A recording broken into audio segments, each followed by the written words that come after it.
नमस्कार सर्व विद्यार्थी पालकांचे Shri Mahalakshmi admission counselling centre Pune येथे स्वागत आहे। या केंद्रांतर्गत आपण जी सिरीज चालू केलेली आहे नवीन वर्षाच्या ह्याच्यानुसार की जे ॲडमिशन गायडन्स सेमिनार आपण घेत आहोत। या सेमिनार अंतर्गत आपण वेगवेगळे विषय घेणार आहोत। त्यामध्ये मागील भागामध्ये आपण विषय पाहिला असेल की जेईई मेन नंतर काय, त्यानंतर आजचा जो विषय आहे आजच्या विषयामध्ये आपण पाहणार आहोत की एंट्रन्स एक्झाम की 12वी सायन्सचे जे विद्यार्थी आहेत ते 12वी सायन्सचे कोणकोणते एंट्रन्स एक्झाम देऊ शकतात। ते एंट्रन्स एक्झाम भरपूर आहेत, त्यामध्ये वेगवेगळ्या आहेत। दररोज आपण वेगवेगळ्या एंट्रन्स एक्झामचा बारीक असा आपल्या 12वी सायन्सच्या विद्यार्थ्यांना कसा उपयोग करता येईल हा उपयोग आपण पाहणार आहोत। तर आजचा विषय आहे की एमएसटी सीईटी। ठीक आहे, एमएसटी सीईटी एंट्रन्स एक्झाम म्हणजे काय। ते एमएसटी सीईटी एंट्रन्स एक्झाम ही महाराष्ट्र राज्यामध्ये घेतली जाते। प्रत्येक राज्याची एंट्रन्स एक्झाम सीईटी एक्झाम वेगवेगळी असते। तसेच महाराष्ट्र राज्याची एंट्रन्स एक्झाम ही एमएसटी सीईटी। तर पॉईंट 1 ही एक्झाम कोण देऊ शकतं, ते ही एक्झाम 12वी सायन्सचे सर्व विद्यार्थी देऊ शकतात ज्यांचा पीसीएम किंवा पीसीबी ग्रुप आहे। ठीक आहे, तर हे जे 12वी सायन्सचे जे विद्यार्थी आहेत हे 12वी सायन्सचे सर्व विद्यार्थी ही एक्झाम देऊ शकतात। ही पॉईंट 2 ही एक्झाम वर्षातून एकदाच घेतली जाते। ही एक्झाम सीबीटी बेस म्हणजे कॉम्प्युटराइज बेस असते, ज्याला कॉम्प्युटराइज बेस टेस्ट म्हणतो आपण, सीबीटी बेस असते। ही जी एक्झाम आहे ही 200 मार्काची एक्झाम असते। यामध्ये जर तुमचं पीसीएम असेल तर फिजिक्स केमिस्ट्री 100 मार्क, 50 मार्क आणि मॅथमॅटिक्स 100, आणि पीसीबी ग्रुप असेल तर फिजिक्स आणि केमिस्ट्री 50 मार्क आणि बायोलॉजी 100 मार्क। असे 2 वेगवेगळे एक्झाम होत असतात। पॉईंट 3 ही एक्झाम जी आहे ही निगेटिव्ह मार्किंग सिस्टीम नसते। या एक्झाममध्ये विशेषतः ज्यावेळी आपण जेईई मेन एक्झाम देतो तर जेईई मेन एक्झाम ही कशी आहे की निगेटिव्ह मार्किंग सिस्टीम आहे, पण एमएसटी सीईटी मध्ये कोणत्याही पद्धतीचं निगेटिव्ह मार्किंग नसतं। त्यामुळे तुम्ही जितकी एक्झाम अटेंड करायची आहे तुम्हाला क्वेश्चन तेवढे तुम्ही अटेंड करू शकता। त्यानंतर विषय येतो की हा झाला बेसिक, ह्याच्यामध्ये आपण सिलेबस वगैरे पाहू शकतो की यांचे प्रोसेस किंवा मी जे तुम्हाला सांगितले की 200 मार्काची एक्झाम आहे, त्याचबरोबर ह्यांचा शेड्यूल किती असतं। तर ही जवळपास तुम्हाला एप्रिलच्या आसपास एक्झाम होते। जानेवारीच्या पहिल्या किंवा दुसऱ्या आठवड्यामध्ये हे जे फॉर्म रिलीज होतात। आधी ही जी फॉर्मची जी फी आहे ही फॉर्मची फी ओपन कॅटेगरीला जसं मागच्या वर्षी 800 रुपये होती, ह्या वर्षी 1000 रुपये आहे। कॅटेगरी स्टुडंट्सना 800 रुपये आहे, मागच्या वर्षी ती 600 रुपये होती। तर दरवर्षी जे काही गव्हर्नमेंट शेड्यूल देईल त्यानुसार यांची फी स्ट्रक्चर असते। त्यानंतर ही एक्झाम नंतर काय करू शकतो, तर जे विद्यार्थी पीसीएमचे आहेत ते पीसीएमचे विद्यार्थी इंजिनिअरिंगला ॲडमिशन घेऊ शकतात, तसेच फार्मसीलाही घेऊ शकतात, आणि पीसीबी ग्रुपचे विद्यार्थी आहेत ते फार्मसीलाही घेऊ शकतात आणि ॲग्रिकल्चरलाही ॲडमिशन घेऊ शकतात पीसीबी ग्रुपवर। तर हे 2 महत्त्वाचे आहेत। त्यानंतर ही एक्झाम महाराष्ट्र राज्यामध्ये आहे, जसं मी तुम्हाला सुरुवातीला सांगितलं की प्रत्येक राज्याची वेगवेगळी एक्झाम असते। आता दुसरा विषय येतो की आपल्याकडे युनिव्हर्सिटी कोणकोणत्या आहेत। तर युनिव्हर्सिटी ह्या दिवसानं म्हणतो की आपण वेगवेगळे, आता तुम्हाला डिस्प्ले होत असेल तर ह्यामध्ये वेगवेगळे युनिव्हर्सिटीज आहेत, वेगवेगळ्या राज्याच्या युनिव्हर्सिटीज आहेत। त्यामध्ये पहिली युनिव्हर्सिटी आहे ते सावित्रीबाई फुले पुणे युनिव्हर्सिटी। आता जर जो विद्यार्थी पुणे नगर नाशिकमधून 12वी एक्झाम देत असेल, मी काय म्हणतोय लक्षात घ्या, पुणे नगर नाशिकमधून जर 12वीची एक्झाम देत असेल तर त्याचे सावित्रीबाई फुले युनिव्हर्सिटीमध्ये 70% सीट ह्या त्याच्यासाठी रिझर्व असतात आणि 30% सीट ह्या अदर दॅन युनिव्हर्सिटी म्हणजे जे आउटसाइड म्हणजे पुणे नगर नाशिक हे जिल्हे सोडून जे बाकीचे राज्य आहेत, बाकीचे जिल्हे आहेत, बाकीचे जिल्ह्याचे विद्यार्थी हे त्या माध्यमातून देऊ शकतात। ते 30% मध्ये म्हणजे कॅटेगरी वाईज सीट मॅट्रिक्स येत होतो, तो सीट मॅट्रिक्स आपण ज्यावेळी ऍडमिशन बद्दल बोलणार आहे इंजिनिअरिंग ऍडमिशन त्यावेळी आपण तुम्हाला सविस्तर त्यामध्ये सीट मॅट्रिक्स एक्सप्लेन करून सांगणार आहे। तर ह्यामध्ये ज्यावेळी एखादं कॉलेज, ज्यावेळी आपण इंजिनिअरिंग कॉलेजचा विषय घेतो ते इंजिनिअरिंग कॉलेजमध्ये जवळपास 100% जर सीट पकडल्या तर 100% सीटमध्ये जर पकडल्या तर 20% सीट ह्या मॅनेजमेंटच्या माध्यमातून भरल्या जातात, 15% सीट ह्या तुमच्या जेईई मेनच्या माध्यमातून भरल्या जातात आणि 65% सीट ह्या सीईटीच्या माध्यमातून भरल्या जातात। यामध्ये जे गव्हर्नमेंट कॉलेज आहेत हे सर्व गव्हर्नमेंट कॉलेज मध्ये 100% सीट ह्या सीईटीच्या माध्यमातून भरल्या जातात। फक्त सीओपी आहे, सीओपी मध्ये 100% सीट ज्या आहेत 120 सीट ह्या तुमच्या सीईटीच्या माध्यमातून भरल्या जातात। ऍडिशनल ज्या 30 सीट्स त्यांनी घेतलेल्या आहेत ह्या तुमच्या ज्याला आपण 25% म्हणतो त्या जेईई मेनच्या माध्यमातून। तिथं गव्हर्नमेंटला कोणत्याही पद्धतीचा मॅनेजमेंट कोटा नसतो, तसेच बरेच जे कॉलेजेस आहेत त्यांनी मॅनेजमेंट कोटा गव्हर्नमेंटला हँडओव्हर केलाय, त्यामुळे हा रेशो वाढून 65% वरून जवळपास 85% पर्यंत जाऊ शकतो, की बरेच कॉलेजेस गव्हर्नमेंटला हँडओव्हर केलेला आहे. त्यामुळे काय होतं की हा जो सीईटीचा जो म्हणजे कोटा आहे तो हा 65% वरून 85% वर बऱ्याच कॉलेजचा जाऊ शकतो. पण मॅक्सिमम जे ॲज पर रूल्स रेग्युलेशन आहे त्यानुसार 20% सीट या मॅनेजमेंटच्या माध्यमातून भरल्या जातात. अनएडेड कॉलेजच्या सांगतोय, अनएडेड ऑटोनॉमस कॉलेजच्या गव्हर्नमेंटच्या सर्व सीट ह्या सीईटीच्या माध्यमातून भरल्या जातात 100च्या 100%. त्यानंतर अनएडेड कॉलेजचं जसं मी सांगितलं ते 20% सीट मॅनेजमेंट, 15% सीट या जेईई मेनच्या माध्यमातून आणि 65% सीट या आपल्या याच्या माध्यमातून भरल्या जातात सीईटीच्या माध्यमातून. आता ज्या 65% सीट आहेत त्या 65% सीट मधल्या 45.5% सीट या होम युनिव्हर्सिटी ज्याला आपण 70% म्हणतो आणि 19.5 या अदर दॅन होम युनिव्हर्सिटी साठी भरतो, ज्याला आपण 30% म्हणतो. तर ह्या माध्यमातून भरतो. तर आज आता आपण जे होम युनिव्हर्सिटी आणि अदर दॅन होम युनिव्हर्सिटी विषय तुम्हाला समजला असेल. तर ज्या महाराष्ट्रातल्या ज्या गव्हर्नमेंट अफिलिएटेड युनिव्हर्सिटीज आहेत जवळपास 12 युनिव्हर्सिटी आहेत, त्या 12 युनिव्हर्सिटीमध्ये तुमचे जे सीट्स आहेत कोणकोणते जिल्हे येतात. तर आता पाहणार आहोत की सीट अलॉटमेंट रेशो. तर सीट अलॉटमेंट रेशोच्या माध्यमातून संपूर्ण ऍडमिशन प्रोसेस होत असते. यामध्ये जे कॉलेजेस आहेत की कॉलेज कोणत्या याच्या अंतर्गत येतं, की गव्हर्नमेंट आहे की गव्हर्नमेंट ऑटोनॉमस आहे की अनएडेड आहे की जे आहे अनएडेड आहे का, तर हे सर्व तुम्हाला सीट अलॉटमेंट रेशोच्या माध्यमातून समजतं. तर महाराष्ट्रातले जेवढे आता आपण एक नंबरला पाहणार आहोत की महाराष्ट्रातले गव्हर्नमेंट कॉलेज. आता गव्हर्नमेंट किंवा गव्हर्नमेंट ॲडेड युनिव्हर्सिटीज किंवा university department SNDT universities including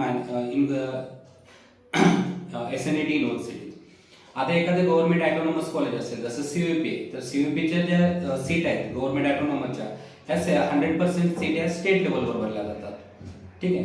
तर ह्यामध्ये जे त्यानंतर जे non autonomous college government college आहे, जसं आता तुम्ही जर म्हटलं की अवसरी गव्हर्नमेंट आहे, तर हे कॉलेजच्या ज्या सीट्स आहेत त्या 70% होम युनिव्हर्सिटीसाठी आणि 30% other than university. Home university other than university आपण थोड्या वेळानंतर परत एक्सप्लेन करणार आहे, थोडासा चार्ट समजून घ्या. तर गव्हर्नमेंट कॉलेजमध्ये कुठल्याही पद्धतीच्या ऑल इंडिया सीट्स नसतात, फक्त सीयूपीला 25% सीट्स आहेत. त्यानंतर इन्स्टिट्यूट सीट म्हणजे ज्याला मॅनेजमेंट कोटा नसतो आणि मायनॉरिटी सीट नसतात. त्यानंतर येतं जे कॉलेजेस आहेत त्याला प्रायव्हेट कॉलेज, ज्याला अनएडेड प्रायव्हेट कॉलेज म्हणतो आपण. तर अनएडेड प्रायव्हेट कॉलेज आहेत, तर अनएडेड प्रायव्हेट किंवा ऑटोनॉमस कॉलेज असतील तर ह्यामध्ये अनएडेड प्रायव्हेट प्रोफेशनल इन्स्टिट्यूट्स आहेत. त्यामध्ये ऑटोनॉमस कॉलेज असतील तर 65% सीट या तुमच्या स्टेट लेवलवर असतात. तिथं कुठल्याही पद्धतीचं रिझर्वेशन म्हणजे होम युनिव्हर्सिटी आणि अदर दॅन युनिव्हर्सिटी नसते, कॅटेगरी बेनिफिट असतात. आणि 15% या सीट ऑल इंडियाच्या माध्यमातून ज्याला जेईई मेनच्या माध्यमातून भरल्या जातात आणि 20% सीट या तुमच्या इन्स्टिट्यूट लेवलवर भरल्या जातात. त्यानंतर जे नॉन ऑटोनॉमस कॉलेज आहे ज्याला आपण अनएडेड म्हणतो किंवा नॉन ऑटोनॉमस कॉलेज म्हणतो, तर नॉन ऑटोनॉमस कॉलेजमध्ये 45.5% सीट या होम युनिव्हर्सिटीसाठी आणि 19.5 ह्या सीट या अदर दॅन युनिव्हर्सिटीसाठी. जसे तुम्ही आता जर इथं पीआयसीटी कॉलेज घेतलं तर पीआयसीटी अनएडेड कॉलेज आहे, तर त्या ठिकाणी तुम्हाला 45.5% सीट ह्या होम युनिव्हर्सिटी, 19.5 ह्या other than home university, 15% seat ह्या तुमच्या ऑल इंडिया जेईई मेनच्या माध्यमातून आणि बाकीच्या 20% सीट ह्या तुमच्या इन्स्टिट्यूट्स लेवलवर अनएडेड कॉलेजच्या असतात. तर ह्यामध्ये आता आपण पाहणार आहोत की होम युनिव्हर्सिटी म्हणजे काय आणि अदर दॅन युनिव्हर्सिटी. यामध्ये जवळपास आपल्याकडे 12 युनिव्हर्सिटी आहेत. त्या 12 युनिव्हर्सिटीमध्ये कोणकोणते डिस्ट्रिक्ट अंतर्गत येतात. जे मी डिस्ट्रिक्ट सांगणार आहे हे सर्व होम युनिव्हर्सिटी म्हणून आहेत आणि रिमेनिंग महाराष्ट्र जो आहे त्याला आपण अदर दॅन होम युनिव्हर्सिटी मानतो. तर सुरुवातीला आपण पाहू पुणे युनिव्हर्सिटी, सावित्रीबाई फुले पुणे युनिव्हर्सिटी. तर जे विद्यार्थी पुणे, नगर, नाशिक या 3 डिस्ट्रिक्ट मधून 12वी करत आहेत तर त्या विद्यार्थी हे होम युनिव्हर्सिटी म्हणून येतील, लक्षात. आणि बाकीचे रिमेनिंग जिल्हे जे आहेत ते काय येतील अदर दॅन होम युनिव्हर्सिटी. दुसरं आपण पाहू डॉक्टर बाबासाहेब आंबेडकर मराठवाडा युनिव्हर्सिटी. तर डॉक्टर बाबासाहेब आंबेडकर मराठवाडा युनिव्हर्सिटी अंतर्गत औरंगाबाद, बीड, जालना, उस्मानाबाद हे 4 जिल्हे आहेत, ज्याला आपण छत्रपती संभाजीनगर, बीड, जालना आणि उस्मानाबाद हे 4 जिल्ह्यांतर्गत जे विद्यार्थी 12वी करणार आहेत तर हे विद्यार्थी सर्व होम युनिव्हर्सिटीमध्ये येतील आणि रिमेनिंग महाराष्ट्र हा अदर दॅन होम युनिव्हर्सिटी. हा फक्त अनएडेड प्रायव्हेट कॉलेजसाठी आहे, त्यामध्ये ऑटोनॉमस नाही. ऑटोनॉमस कॉलेजच्या सीट या 65% सीट ज्या आहेत या पूर्णपणे तुमच्या स्टेट लेवलवर भरल्या जातात. जसं आता सपोज व्हीआयटी कॉलेज असेल, व्हीआयटी कॉलेज किंवा तुम्ही जर इथं PCCU कॉलेज असेल, पिंपरी चिंचवड कॉलेज असेल किंवा कमिन्स कॉलेज असेल, मुलींचं आहे कमिन्स कॉलेज, त्यानंतर तुम्ही जर AISMS आता नवीनच ऑटोनॉमस झालेला आहे, तर हे सर्व कॉलेजचे जे आहेत हे 65% सीट आहे स्टेट लेवलवर. तिथं कुठल्याही पद्धतीचा होम युनिव्हर्सिटी किंवा अदर दॅन होम युनिव्हर्सिटीचा कोटा नसतो. 15% JEE मेन, 20% इन्स्टिट्यूट. आता इन्स्टिट्यूट काही ठिकाणी हँडओव्हर गव्हर्नमेंटला केलेला आहे, काही ठिकाणी इन्स्टिट्यूट सीट्या भरल्या जातात. ठीक आहे. त्यानंतर येतं मुंबई युनिव्हर्सिटी, स्वामी रामानंद तीर्थ मराठवाडा युनिव्हर्सिटी. तर स्वामी रामानंद तीर्थ मराठवाडा युनिव्हर्सिटी अंतर्गत नांदेड, हिंगोली, लातूर आणि परभणी हे 4 जिल्हे येतात. जे विद्यार्थी नांदेड, हिंगोली, लातूर आणि परभणी या जिल्ह्यामधून 12वी करत आहेत यांच्यासाठी स्वामी रामानंद तीर्थ मराठवाडा युनिव्हर्सिटी ही तुमची होम युनिव्हर्सिटी आहे. त्यानंतर मुंबई युनिव्हर्सिटी, जे विद्यार्थी मुंबई सिटी, मुंबई सब अर्बन, रत्नागिरी, रायगड, पालघर, सिंधुदुर्ग आणि ठाणे या जिल्ह्यामधून 12वी करत आहेत, तर हे सर्व विद्यार्थी तुमचे होम युनिव्हर्सिटी कुठली असणार आहे, तर मुंबई युनिव्हर्सिटी. आणि जर तुम्हाला पुणे किंवा अदर दॅन युनिव्हर्सिटीला जर ऍडमिशन घ्यायचं असेल तर तुम्हाला 30% मध्ये घ्यावं लागेल. त्यानंतर SNDT वुमन युनिव्हर्सिटी, जसं मगाशी सांगितलं त्या ठिकाणी फक्त एंटायर महाराष्ट्र येतो. त्यानंतर doctor Babasaheb Ambedkar technical university Lonere, ज्याला आपण बाटू म्हणतो, तर त्याच्यामध्ये सुद्धा एंटायर महाराष्ट्र येतो. त्यानंतर नॉर्थ महाराष्ट्र युनिव्हर्सिटी, ज्याला आपण धुळे, जळगाव, नंदुरबार हे 3 जिल्हे येतात. जे विद्यार्थी धुळे, जळगाव, नंदुरबार मधून 12वी करत आहेत, तर हे सर्व विद्यार्थी होम युनिव्हर्सिटी म्हणून नॉर्थ महाराष्ट्र युनिव्हर्सिटीमध्ये येतात. त्यानंतर सावित्रीबाई फुले पुणे युनिव्हर्सिटी, पुणे, नगर, नाशिक या जिल्ह्यांमधून जे विद्यार्थी 12वी करत आहेत, हे सर्व विद्यार्थी तुमचे होम युनिव्हर्सिटी म्हणून पुणे विद्यापीठ येतात. आणि जर तुम्हाला मुंबईला किंवा बाकीच्या युनिव्हर्सिटीमध्ये ऍडमिशन घ्यायचं असेल तर तुम्ही 30% मध्ये जाता. त्यानंतर शिवाजी युनिव्हर्सिटी कोल्हापूर, सांगली, सातारा या 3 जिल्ह्यांमधून जे विद्यार्थी 12वी करत आहेत त्यांचं होम युनिव्हर्सिटी शिवाजी युनिव्हर्सिटी आणि remaining Maharashtra other than home university. त्यानंतर सोलापूर युनिव्हर्सिटी, सोलापूर अंतर्गत येतो जिल्हा. त्यानंतर संत गाडगेबाबा अमरावती युनिव्हर्सिटी, अकोला, अमरावती, बुलढाणा, वाशिम, यवतमाळ या 4-5 जिल्ह्यांमधील जे विद्यार्थी आहेत हे सर्व होम युनिव्हर्सिटी म्हणून संत गाडगेबाबा अमरावती युनिव्हर्सिटीमध्ये येतात. त्यानंतर राष्ट्रसंत तुकडोजी महाराज नागपूर युनिव्हर्सिटी, भंडारा, गोंदिया, नागपूर, वर्धा या जिल्ह्यांमधून जे विद्यार्थी 12वी करत आहेत ते सर्व विद्यार्थी होम युनिव्हर्सिटी म्हणून राष्ट्रसंत तुकडोजी महाराज नागपूर युनिव्हर्सिटीमध्ये येतात. आणि जर त्यांना पुणे, मुंबईला ऍडमिशन घ्यायचं असेल अनएडेड कॉलेजला तर 30% मध्ये, ऑटोनॉमस मध्ये 65% ऑल ओव्हर महाराष्ट्र असतं. त्यामुळे तिथं काय अडचण येत नाही, फक्त अनएडेड कॉलेजला तिथं राहतं. त्यानंतर गोंडवाना युनिव्हर्सिटी, चंद्रपूर, गडचिरोली, जे विद्यार्थी चंद्रपूर, गडचिरोली मधून 12वी करत आहेत तर त्या विद्यार्थ्यांसाठी ती युनिव्हर्सिटी होम युनिव्हर्सिटी आणि एंटायर महाराष्ट्र जो आहे तो अदर दॅन युनिव्हर्सिटी. तर जसं मगाशी सांगितल्यासारखं ऑटोनॉमस कॉलेज जर गव्हर्नमेंट असेल तर 100% सीट या स्टेट लेवलवर असतात. एखादा अनएडेड कॉलेज ऑटोनॉमस असेल तर तिथं 65% सीट असतात. आणि जर प्रायव्हेट कॉलेज असेल तर तिथं 45.5 या होम युनिव्हर्सिटीसाठी, 19.5 या अदर दॅन युनिव्हर्सिटी.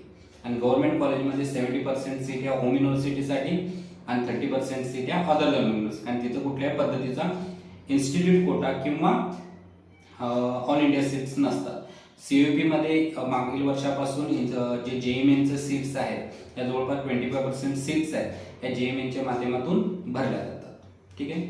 CETचा स्कोर, ज्यावेळी आपण CET एक्झाम देतो, CET एक्झाम दिल्यानंतर आपल्याला CETचा स्कोर कसा आहे, तर आपण जर 200 मार्काची एक्झाम दिली तर 200 मार्काची एक्झाम दिल्यानंतर तो स्कोर हा 100%ला, ज्याला आपण नॉर्मलायझेशन म्हणतो, तर त्या नॉर्मलायझेशनला तो कन्वर्ट केला जातो. आणि कन्वर्ट करून तुम्हाला इन टर्म्स ऑफ पर्सेंटाइल किंवा नॉर्मलायझेशन, ज्याला 100% 19 अप टू 6 to 7 डेसिमल हा रिझल्ट तुम्हाला दिला जातो. तर ह्या पद्धतीने आपल्याला CET, जे आजचा विषय होता, या विषयाअंतर्गत आपण CET एक्झाम म्हणजे काय आणि CET एक्झामचा उपयोग काय. तर CET एक्झामचा जसं मी सुरुवातीपासून सांगतो तर CET एक्झामचा फार उपयोग आहे. जे विद्यार्थी महाराष्ट्र डोमिसाइल आहेत, ज्यांना महाराष्ट्रातल्या गव्हर्नमेंटचे बेनिफिट्स पाहिजे आहेत किंवा JEE मेनच्या माध्यमातूनही मिळतात, पण कास्ट रिझर्वेशन जे आहे, जे कास्टचा बेनिफिट आहे, जे इंजिनिअरिंग ऍडमिशन किंवा तुमचं फार्मसी ऍडमिशन असेल तर कास्टचा बेनिफिट हा पूर्णपणे तुम्हाला CETच्या स्कोरवरच मिळतो. JEEचा स्कोर हा ऑल इंडिया कॅन्डिडेट्स असतो. तिथं तुम्हाला सीट मॅट्रिक्सचं जे रिझर्वेशन आहे, तुम्हाला स्कॉलरशिप मिळते, पण जे कास्ट बेनिफिट आहे, म्हणजे आपण सीट मॅट्रिक्स मध्ये जे OBC, SC, ST, NT1, NT2, NT3 जे काय आहे तो बेनिफिट नाही, फक्त तो डायरेक्टली 15% JEE मेनवर असतो. तुम्हाला कास्टचा बेनिफिट मिळतो. फी स्ट्रक्चर जे काय आहे गव्हर्नमेंटनं तुमचा as per admission for category जे आहे त्याचा बेनिफिट मिळतो. पण जो सीट मॅट्रिक्सचा जो बेनिफिट आहे तो सीट मेट्रिकचा बेनिफिट हा पूर्णपणे तुम्हाला तुमच्या सीईटी स्कोरवरच मिळतो. ठीक आहे, तर आजच्या भागामध्ये आपण इथं थांबतोय. तर हा आपल्या पुस्तकामध्ये भाग दिलेला आहे. हा पुस्तकामध्ये पेज नंबर 19 वर भाग दिलेला आहे. जे विद्यार्थ्यांनी पुस्तक घेतलेले आहे ते तुम्ही इथं बघू शकता. यामध्ये सर्व माहिती तुम्हाला दिलेली आहे. तर ज्या विद्यार्थ्यांना हा पेज मी एक्सप्लेन करून सांगितलं आहे, होम युनिव्हर्सिटी म्हणजे काय, अदर दॅन होम युनिव्हर्सिटी म्हणजे काय आणि रेशो म्हणजे काय, तर ह्या माध्यमातून ज्या विद्यार्थ्यांना काय अडचण असेल तर तुम्ही कमेंट्समध्ये विचारू शकता. तसेच आपले मित्रमैत्रिणी किंवा रिलेटिव्ह आहेत त्यांना ऍडमिशनची पूर्ण माहिती मिळण्यासाठी हा व्हिडिओ त्यांच्या व्हॉट्सअप ग्रुपवर शेअर करा. आणि जर तुम्ही नवीन आला असाल तर चॅनेलला सबस्क्राईब करा. ठीक आहे, धन्यवाद, थँक्यू.